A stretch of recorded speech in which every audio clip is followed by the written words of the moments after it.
Un saluto a tutti, sono Marco Costini, sono un promotore finanziario iscritto all'albo dei promotori dal 20 settembre del 1994. Dopo aver fatto migliaia di visite in questi 20 anni, ho deciso di far nascere questo canale in quanto penso di avere diversi elementi da sottoporre alla vostra attenzione sui quali riflettere. Ho deciso di chiamare questo canale l'Arco di Noè perché penso che in un mondo ricco di variabili come quello finanziario sia fondamentale avere delle regole, dei comandamenti al fine di raggiungere dei risultati positivi nel tempo. Inoltre a me piace molto l'idea dell'Arca di Noè, ovvero un luogo dove rifugiarsi anche nei momenti più difficili.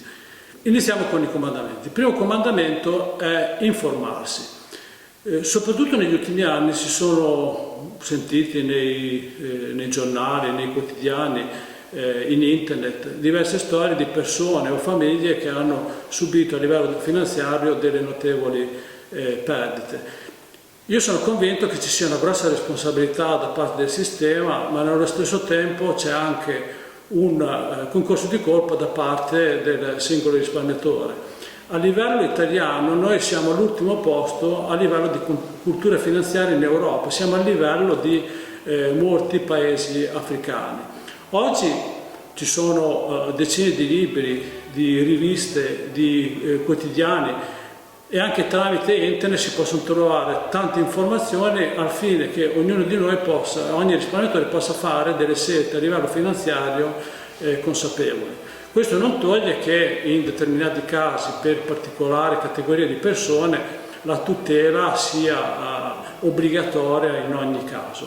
Il secondo comandamento è patti chiari. Il cliente e il promotore sono sulla stessa barca, quindi soprattutto nella fase iniziale è necessaria una reciproca conoscenza. Se si ha come obiettivo quello di iniziare un rapporto soddisfacente e duraturo nel tempo. Quindi nella parte iniziale non bisogna avere fretta di parlare di prodotti e di mercati e dedicare il giusto tempo alla conoscenza reciproca. Il terzo comandamento è diversificare. Diversificare molto semplicemente significa che io devo dividere il mio patrimonio in tante operazioni finanziarie. Sembra un comandamento ovvio, ma una parte limitata di persone effettua una diversificazione del proprio portafoglio in maniera corretta. È un peccato perché per tutti i risparmiatori oggi ci sono a disposizione centinaia e migliaia di operazioni e un risparmiatore medio addirittura può costruirsi un portafoglio anche migliore di quello che si creano persone o famiglie che hanno a disposizione milioni di euro. Queste famiglie, queste persone molte volte vengono gestite in maniera standardizzata e la competizione fra le varie società avviene solamente a livello di costi. Il quarto comandamento è guardare il totale. Si scrivono pagine, fiumi di parole a livello di risparmio, ma alla fine dei conti cos'è la cosa più importante quando si ha a che fare con il proprio patrimonio? È che venga protetto il totale e che questo nel tempo cresca. Non importa se c'è un'operazione che va bene o un'operazione che va male, alla fine la somma algebrica deve far sì che il patrimonio cresca nel tempo. Da questo punto di vista vi invito a fare un piccolo esercizio. Voi sapete esattamente se nel 2019 avete guadagnato o perso, se nel 2018 avete guadagnato o perso o nel 2017 o nel 2016. I miei clienti lo sanno. Tutto lo devo a un mio cliente che una volta mi ha detto: ma da quando ti conosco io sono più ricco o sono più povero? E questa è una cosa fondamentale. Quindi la cosa che secondo me non è importante che il vostro promotore sia uomo o donna, se alto o basso, se vi viene a trovare con una fuoriserie o in bicicletta. L'importante è che col tempo il vostro patrimonio sia protetto e che cresca.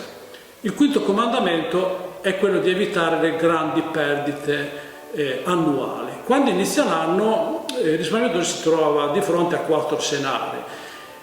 Il primo scenario è quello di un anno con grandi guadagni, poi ci può essere un anno con piccoli guadagni, un anno con piccole perdite, un anno con grandi perdite. È fondamentale evitare gli anni con grandi perdite, perché questo va a rovinare il lavoro di tantissimo tempo. Se si evitano anni con grandi perdite, il guadagno in un arco di tempo di 24-36 mesi è pressoché automatico. Il sesto comandamento è copiare. Cioè, come si fanno a evitare gli anni con grandi perdite? Io non ho né il tempo né le capacità di effettuare delle analisi approfondite. Nel tempo mi sono scelto persone fisiche o società che mi indicano quali sono in ogni periodo le migliori soluzioni di investimento e mi indicano i livelli di ingresso e di uscita. Qui apro una parentesi: una volta che ho deciso di fidarmi di una società, di una persona, gli devo dare un tempo ragionevole per sviluppare il suo lavoro. Se io mi fido di un interlocutore, ma su 10 indicazioni ne seguo solo 2, corro il pericolo di ascoltarlo esclusivamente, magari quando fa delle valutazioni non corrette. Io faccio questo mestiere da quasi 25 anni e non ho mai trovato una persona, una società che su 20 indicazioni fa per 20 volte la cosa giusta. Quindi se vi fidate di qualcuno per un determinato periodo di tempo, seguitelo. Settimo comandamento: di chi sono i soldi? Questo comandamento, insieme al comandamento diversificare, è forse il più importante, perché se non si rispettano questi due comandamenti, cioè quello di diversificare, quello di capire di chi sono i soldi, ci possono essere dei grossi problemi finanziari e anche nell'arco di pochissimo tempo. Quando io vado a fare un'operazione finanziaria, ci sono due grandi tipologie di operazioni: una nella quale i soldi durante gli investimenti rimangono i miei, un'altra tipologia di operazioni invece io perdo la proprietà dei soldi. Se per esempio faccio un titolo di Stato italiano o estero della durata di 3 anni, per 3 anni il denaro non è più mio e in cambio questo soggetto mi dà un interesse. Se questo soggetto ha dei problemi, in automatico ho dei problemi anch'io. Questo non vuol dire che uno non deve fare delle obbligazioni oppure dei titoli di Stato, però sostanzialmente deve essere consapevole del rischio che corre. Allo stesso modo, quando io tengo dei soldi in conto corrente, devo essere consapevole che i soldi non sono i miei, ma diventano della banca. C'è un fondo di garanzia da 100.000 euro, però se penso che sia sufficiente per tutelarmi tenere 99.000 euro è sbagliato. Se avessi problemi con la mia banca e il giorno dopo che vengo a sapere che la mia banca ha dei problemi, recandomi in banca chiede il ritiro di 99.000 euro, non me li danno. Il 20-30% viene appunto rimborsato nel giro di poche settimane, pochi mesi. Per la parte restante potrei anche aspettare mesi o anni. Con questo non voglio dire che in Italia c'è qualche banca che corre il rischio di fallimento, anzi penso che il nostro sistema bancario è più sicuro ora che in passato. L'ottavo comandamento è il controllo di costi. Soprattutto in questi giorni si parla tantissimo di questo argomento, sono intervenuti anche personaggi autorevoli e anche con l'introduzione della nuova normativa MiFID II.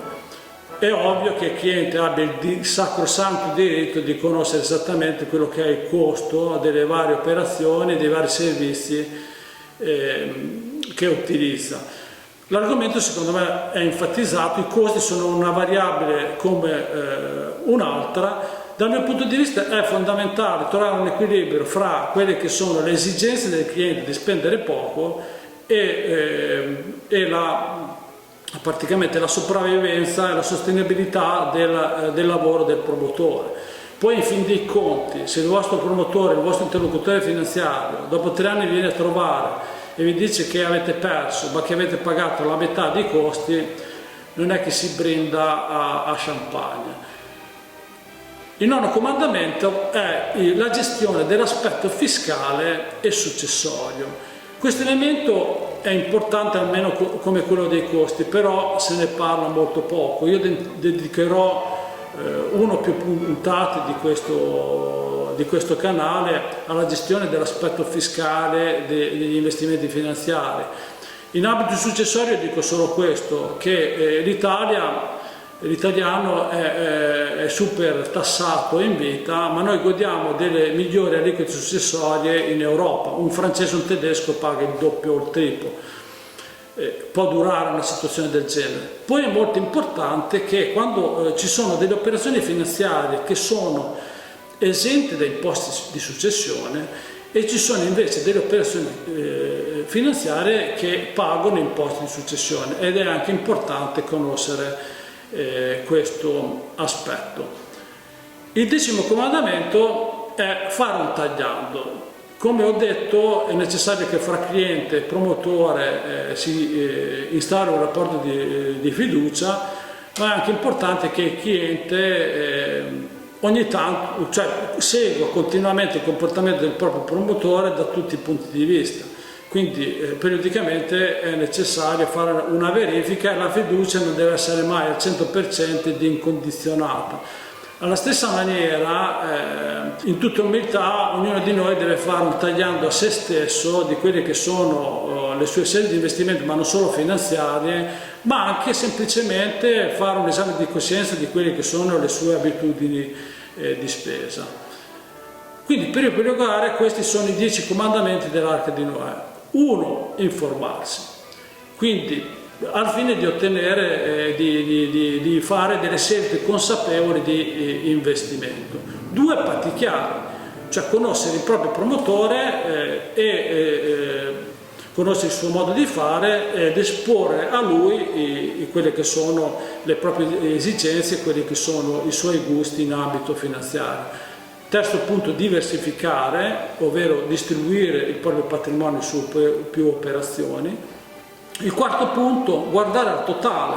Alla fine la cosa importante è che il patrimonio venga protetto e che cresca nel tempo. Quinto punto, evitare le grandi perdite annuali. Sesto comandamento, copiare.